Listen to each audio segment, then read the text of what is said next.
Assalamualaikum warahmatullahi wabarakatuh. Perkenalkan, saya Najia Syara Ihya Daulay dengan NIM 2302669. Saya Karisya Nafsantia, NIM 230266065. Di sini kami akan mempresentasikan hasil laporan kami mata kuliah Sumber dan Layanan Informasi. Sumber dan Layanan Informasi terdiri dari primer, sekunder, dan tersier. Primer, kami mengambil paten, majalah komersial, surat kabar, dan terbitan pemerintah. Sekunder, kami mengambil kamus, ensiklopedia, sumber geografi, dan sumber biografi. Sedangkan tersier, kami mengambil buku tahunan. Sumber informasi primer, paten. Menurut Dr. Insinyur Ahmad M. Ramli SHMH, tahun 2018, seorang pakar hak kekayaan intelektual, sertifikat paten sederhana adalah bentuk perlindungan hukum yang diberikan oleh negara untuk suatu invensi yang memiliki kebaruan sifat teknis dan dapat diterapkan dalam industri, namun memiliki lingkup klaim yang lebih sederhana dibandingkan paten biasa. Layanan yang bisa dibuat perpustakaan mengenai paten. Pertama, layanan informasi dan edukasi tentang paten. Perpustakaan dapat menyelenggarakan seminar, workshop, atau pameran untuk memberikan edukasi kepada pengguna tentang paten, khususnya tentang kegiatan invensi yang berkaitan dengan Gold dan Purple Tea Drink. Memanfaatkan dapat membantu pengguna memahami pentingnya perlindungan kekayaan intelektual dan bagaimana paten dapat diterapkan dalam berbagai bidang. Kedua, pusat data dan koleksi tentang produk herbal. Perpustakaan dapat mengembangkan koleksi bahan referensi terkait penelitian teh herbal, antioksida, vitamin C, dan teknologi pembuatan produk minuman kesehatan. Manfaat dapat menyediakan sumber informasi yang relevan bagi mahasiswa, peneliti, dan masyarakat umum yang ingin mempelajari atau mengembangkan invensi serupa. Yang ketiga, layanan konsultasi penulisan paten menyediakan layanan bantuan bagi pengguna seperti peneliti, mahasiswa, atau pengusaha dalam menulis dokumen paten, termasuk deskripsi, klaim, dan abstrak. Manfaat dapat membantu mempermudah proses pengajuan paten baru dan meningkatkan pemahaman tentang langkah-langkahnya. Yang keempat, inkubator inovasi di perpustakaan. Perpustakaan dapat berfungsi sebagai ruang kreatif untuk penelitian dan pengembangan produk berbasis invensi, termasuk simulasi pembuatan minuman herbal dengan fasilitas dasar laboratorium. Manfaat dapat mendukung inovator untuk mengembangkan ide dan konsep yang dapat menghasilkan paten baru. Yang kelima, promosi dan komersialisasi hasil penelitian. Perpustakaan dapat menjadi tempat promosi produk hasil penelitian seperti yang kami ambil Gold dan Purple Tea Drink, misalnya melalui pameran produk inovasi kampus atau marketplace lokal yang didukung perpustakaan. Manfaatnya untuk membantu inventor dan pemegang paten memperkenalkan produk mereka kepada masyarakat luas seperti menjembatani hubungan dengan investor atau mitra bisnis. Yang kedua ada majalah komersial atau majalah Tempo. Menurut Prof. Dr. H. Wibowo MSI MM 2017, seorang ahli komunikasi dan media massa, majalah komersial adalah jenis media cetak yang diterbitkan secara berkala dengan tujuan utama untuk memenuhi kebutuhan informasi publik sekaligus mendapatkan keuntungan ekonomi melalui penjualan eksemplar maupun iklan. Dalam konteks ini, majalah Tempo Satu Putaran merupakan contoh majalah komersial yang menggunakan pendekatan jurnalisme investigasi berkualitas, menyajikan berita mendalam dengan fokus pada isu-isu sosial, politik, dan ekonomi yang relevan. Layanan yang bisa dibuat perpustakaan mengenai majalah Tempo adalah yang pertama, layanan diskusi dan bedah isu aktual. Perpustakaan dapat menyelenggarakan diskusi kelompok atau seminar tentang isu-isu terkini yang dibahas dalam majalah Tempo. Misalnya, topik mengenai dinamika politik, 2 putaran, atau isu ketenagakerjaan. Dapat membantu pengunjung memahami peristiwa terkini melalui analisis yang lebih mendalam, meningkatkan literasi politik dan sosial. Yang kedua, layanan koleksi khusus media massa. Perpustakaan dapat menyediakan koleksi arsip majalah Tempo dan publikasi serupa, baik dalam bentuk cetak maupun digital, sehingga pengguna dapat melakukan penelitian atau kajian terhadap tren berita atau topik tertentu. Manfaatnya dapat menjadi sumber referensi utama bagi peneliti, mahasiswa, atau masyarakat yang ingin mempelajari sejarah pemberitaan dan pola peliputan isu di Indonesia. Yang ketiga, layanan literasi media dan informasi. Mengadakan workshop atau pelatihan untuk mengajarkan pengunjung bagaimana memahami dan menganalisis konten media, termasuk cara membedakan fakta dan opini dalam pemberitaan seperti yang disajikan oleh Tempo. Dapat meningkatkan kemampuan masyarakat dalam mengelola informasi dan melawan penyebaran berita palsu atau hoaks. Yang keempat, layanan kajian dan penelitian sosial politik. Perpustakaan dapat menyediakan ruang dan dukungan untuk penelitian yang mendalami isu politik seperti demokrasi, kebijakan publik, dan ketenagakerjaan yang menjadi tema utama edisi majalah ini. Manfaat untuk mendukung kegiatan akademik khususnya bagi mahasiswa dan dosen di bidang sosial politik. Yang kelima, pameran dan arsip dokumentasi peristiwa bersejarah. Perpustakaan dapat mengadakan pameran atau mengarsipkan artikel penting dari majalah Tempo untuk memperingati peristiwa besar yang berhubungan dengan tema yang diangkat seperti pemilu atau perubahan kebijakan tenaga kerja.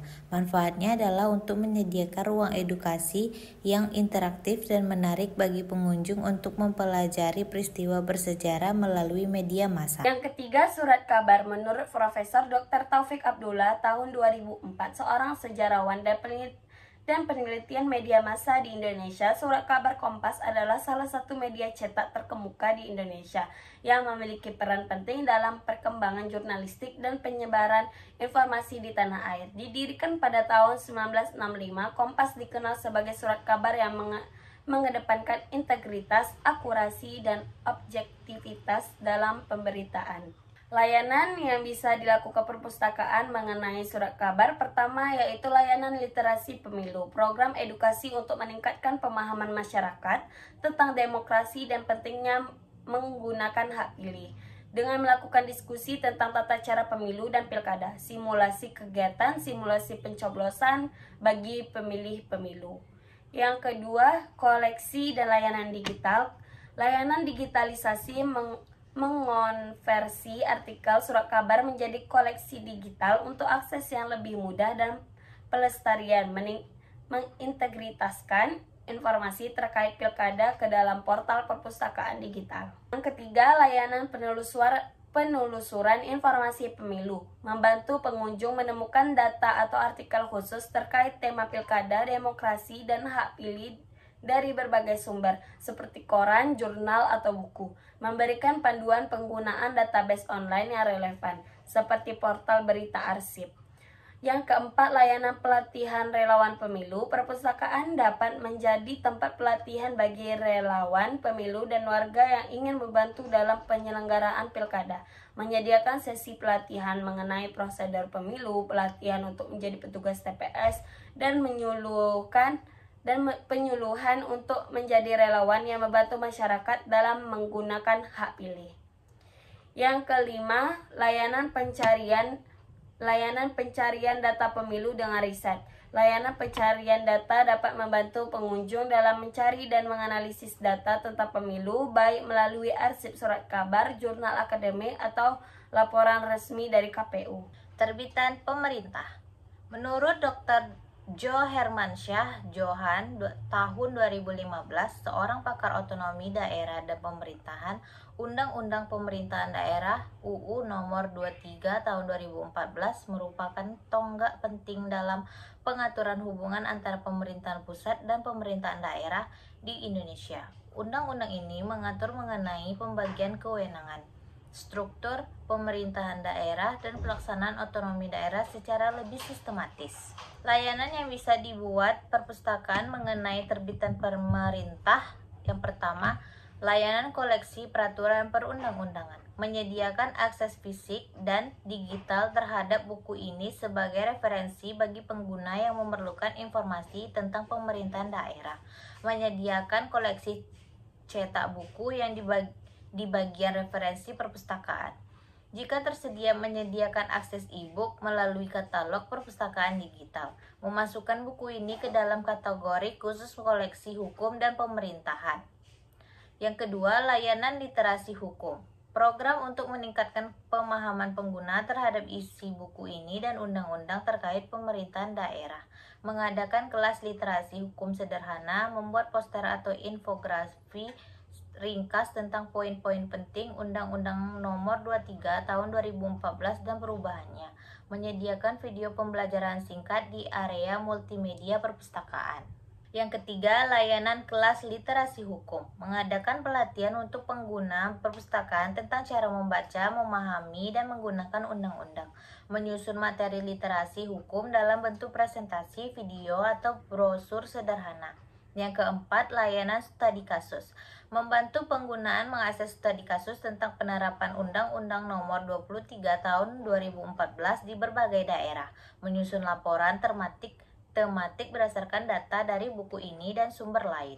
Yang kelima, layanan edukasi publik. Membuat video pendek atau media sosial yang menjelaskan aspek penting dari undang-undang ini untuk masyarakat umum. Menyediakan lokakarya atau pameran mini tentang peraturan pemerintah daerah. Yang kedua, sumber informasi sekunder, kamus. Menurut Harimurti Krida Laksana 1983, seorang ahli linguistik terkemuka di Indonesia, Kamus Sinonim Bahasa Indonesia merupakan karya penting dalam bidang leksikografi yang berperan membantu penutur bahasa memahami dan menggunakan sinonim atau padanan kata dalam bahasa Indonesia. Kamus sinonim berfungsi untuk memperkaya kosakata, membantu penulis atau pembicara menemukan kata yang tepat untuk dengan konteks, serta meningkatkan variasi penggunaan bahasa agar lebih efektif dan indah.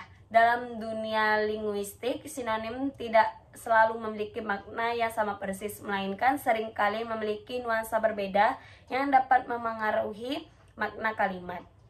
Layanan yang bisa dibuat perpustakaan mengenai kamus. Pertama, layanan literasi bahasa dan penulisan kreatif. Mengadakan pelatihan atau workshop untuk meningkatkan keterampilan menulis dengan fokus pada penggunaan sinonim yang kaya dan tepat.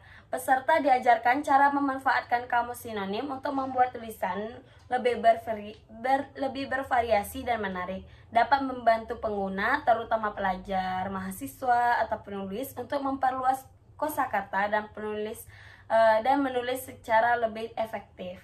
Yang kedua, layanan referensi bahasa. Perpustakaan menyediakan layanan konsultasi langsung untuk membantu pengguna mencari sinonim yang sesuai dengan konteks tertentu menggunakan kamus ini.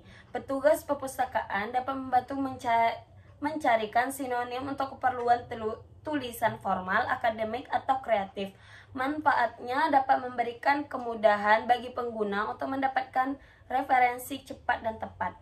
Yang ketiga, layanan kelas bahasa untuk pemula. Menyelenggarakan kelas bahasa bagi pengguna yang ingin memperkaya kosakata dan memahami pengguna sinonim dalam komunikasi sehari-hari. Kamus sinonim dapat dijadikan bahan utama untuk pelatih kosakata.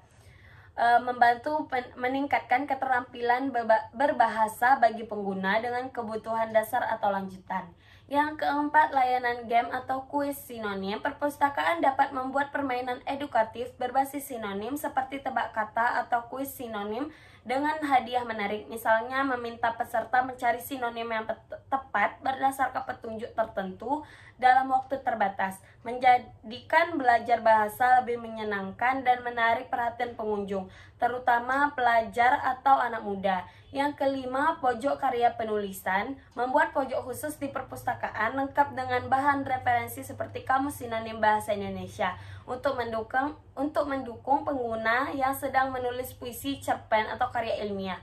Pengguna dapat mengakses kamus untuk memperkaya bahasa dalam karya mereka, menyediakan ruang kreatif bagi pengunjung untuk mengembangkan kemampuan menulis dengan dukungan bahan referensi yang lengkap.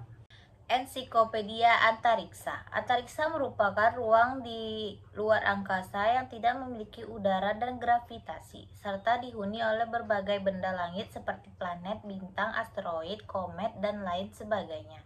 Konsep antariksa juga seringkali dikaitkan dengan eksplorasi luar angkasa yang dilakukan oleh manusia, baik dengan menggunakan pesawat ruang angkasa maupun wahana antariksa lainnya. Layanan yang bisa dibuat perpustakaan mengenai ensiklopedia antariksa. Yang pertama, layanan literasi informasi. Ensiklopedia antariksa mengadakan sesi pendidikan penggunaan tentang cara menggunakan buku ini sebagai sumber informasi terpercaya tentang antariksa, termasuk pengenalan bagian-bagian ensiklopedia. Yang kedua, klub pembaca dan diskusi antariksa. Membantu klub pembaca dengan tema eksplorasi antariksa yang memanfaatkan buku ini sebagai bahan utama untuk diskusi dengan topik seperti sistem tata surya, galaksi, atau eksplorasi luar angkasa. Yang ketiga, layanan pustaka digital tambahan. Menyediakan referensi tambahan melalui perpustakaan digital seperti jurnal atau artikel online yang relevan dengan tema antariksa untuk melengkapi informasi dalam buku.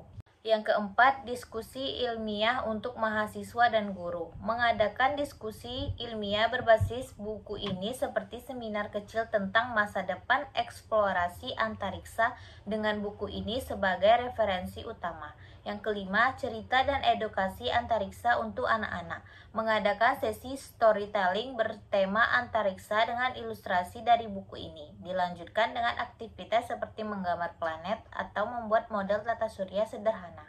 Selanjutnya, sumber geografi atau peta. Menurut Tomlinson, peta dapat dianggap sebagai sumber informasi yang memuat data spesial dan atribut terkait tempat atau wilayah tertentu yang berguna dalam berbagai analisis geografi, perencanaan, dan pengelolaan sumber daya. Peta memberikan gambaran yang jelas dan terperinci mengenai berbagai fenomena geografi seperti relief permukaan, batas negara, distribusi populasi, serta informasi lainnya yang dapat digunakan untuk mengambil keputusan atau perencanaan wilayah. Layanan yang bisa dilakukan perpustakaan mengenai sumber geografi, yaitu peta. Yang pertama, layanan edukasi geografi. Perpustakaan dapat menyelenggarakan kelas atau diskusi tentang geografi Indonesia berdasarkan peta ini. Contoh kegiatan belajar nama-nama provinsi dan ibu kotanya. Yang kedua, menjelaskan letak geografi Indonesia, termasuk berbagai pulau besar, provinsi, dan wilayah pembatasan. Selanjutnya, program literasi kebangsaan. Layanan ini bertujuan meningkatkan pemahaman tentang wilayah Indonesia untuk memperkuat wawasan kebangsaan. Contoh kegiatan seperti sesi storytelling atau diskusi tentang sejarah pembentukan provinsi, atau bisa juga kuis interaktif tentang provinsi dan pulau-pulau Indonesia, atau pengenalan provinsi baru seperti Papua Pegunungan, Papua Selatan, dan Papua Barat Jaya. Yang ketiga, workshop kreatif membuat peta Indonesia. Anak-anak atau pengunjung perpustakaan dapat belajar membuat replika peta Indonesia. Contoh kegiatannya membuat peta menggunakan kertas karton atau bahan daur ulang, atau melukis atau mewarnai peta sesuai pembagian provinsi, atau bisa juga dengan membuat model 3 dimensi seperti sederhana dari peta Indonesia. Yang keempat, layanan digital eksplorasi peta interaktif. Perpustakaan dapat menyediakan komputer atau layanan interaktif untuk pengeksplorasi peta digital. Contoh kegiatan menggunakan aplikasi atau website peta seperti Google Maps untuk memahami topografi Indonesia. Yang kedua, membandingkan peta administrasi dengan peta topografi atau peta tematik, misalnya peta cuaca atau peta penduduk. Atau bisa juga menghubungkan peta dengan konteks multimedia seperti video atau foto dari berbagai daerah. Terakhir, layanan informasi wisata Nusantara menggunakan peta untuk memperkenalkan destinasi wisata unggulan di setiap provinsi. Contoh kegiatannya bisa dengan memberikan informasi wisata budaya, alam, dan kuliner di berbagai wilayah Indonesia, atau menyediakan buku atau brosur tentang wisata provinsi yang ditandai di peta. Atau bisa juga dengan diskusi interaktif tentang tempat-tempat unik di Indonesia berdasarkan provinsi. Selanjutnya, sumber biografi. Menurut Stephen Ambrose, sumber biografi adalah bahan-bahan yang digunakan untuk menyusun sebuah biografi atau cerita hidup seseorang. Sumber-sumber ini membantu untuk memberikan informasi yang akurat dan mendalam mengenai kehidupan individu, termasuk peristiwa, pencapaian, hubungan, serta konteks sejarah dan sosial tempat mereka berada. Layanan yang bisa dibuat perpustakaan mengenai sumber biografi. Yang pertama, layanan pameran digital dan fisik seperti Jejak Bung Hatta, menampilkan koleksi foto-foto langka, dokumen sejarah, dan buku-buku karya Bung Hatta baik dalam format fisik maupun digital. Layanan ini dapat mencakup pameran interaktif yang memungkinkan pengunjung melihat berbagai sisi kehidupan Bung Hatta, mulai dari masa kecilnya, pengasingan, hingga kontribusi dalam pembangunan Indonesia. Yang kedua, layanan diskusi dan seminar pemikiran Bung Hatta, mengadakan diskusi dan seminar rutin yang membahas pemikiran Bung Hatta mengenai kebangsaan, demokrasi, ekonomi, dan sosialisme, serta relevansi dalam konteks Indonesia modern.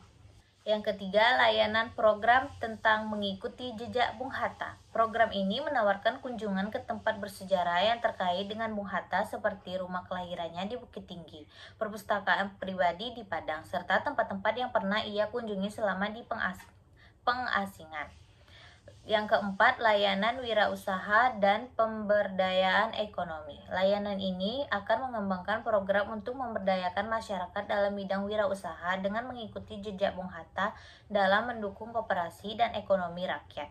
Fokusnya adalah pada pengembangan usaha kecil dan menengah dan kewirausahaan sosial. Yang kelima, layanan pelatihan menulis sejarah. Layanan yang mengajarkan pengunjung cara menulis sejarah termasuk sejarah pribadi atau sejarah sosial.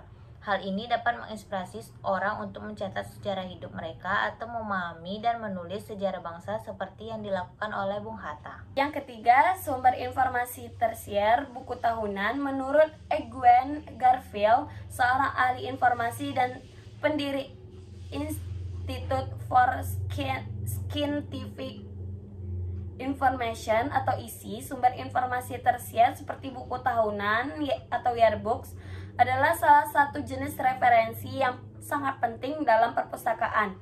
Garfield menjelaskan bahwa buku tahunan berfungsi sebagai sumber informasi yang mengumpulkan data dan statistik yang terorganisir berdasarkan tahun, sehingga memudahkan pengguna untuk memperoleh informasi terbaru atau relevan mengenai berbagai bidang, seperti ilmu pengetahuan, teknologi, sosial, budaya, dan ekonomi. Layanan yang bisa dilakukan perpustakaan mengenai buku tahunan. Pertama, katalog buku tahunan digital. Perpustakaan menyediakan semua buku tahunan dari berbagai tahun dalam bentuk digital. Buku tahunan dapat diakses melalui katalog online perpustakaan. Dan siswa, alumni, dan guru dapat mencari buku tahunan berdasarkan tahun kelulusan, nama siswa, atau kelas. Yang kedua, reproduksi buku tahunan. Perpustakaan menawarkan layanan cetak ulang atau reproduksi buku tahunan bagi alumni yang kehilangan buku tahunan asli mereka. Biayanya berdasarkan jumlah halaman dan kualitas cetakan. Yang ketiga, pojok nostalgia. Buat area khusus di perpustakaan di mana buku tahunan dari tahun-tahun sebelumnya dipajang. Siswa dan alumni dapat melihat koleksi, membaca, dan mengenang masa-masa sekolah. Yang keempat, layanan donasi buku tahunan. Perpustakaan menerima donasi buku tahunan lama dari alumni yang ingin berbagi kenangan dengan sekolah. Buku tahunan yang didonasikan akan menjadi bagian dari koleksi permanen perpustakaan. Yang kelima, pembuatan arsip buku tahunan sekolah. Perpustakaan bekerja sama dengan tim pembuat buku tahunan untuk menyimpan arsip fisik dan digital setiap edisi. Arsip ini dapat digunakan untuk keperluan penelitian atau dokumentasi sejarah sekolah. Baiklah, sekian hasil diskusi kami. Kami akhiri dengan Assalamualaikum warahmatullahi wabarakatuh.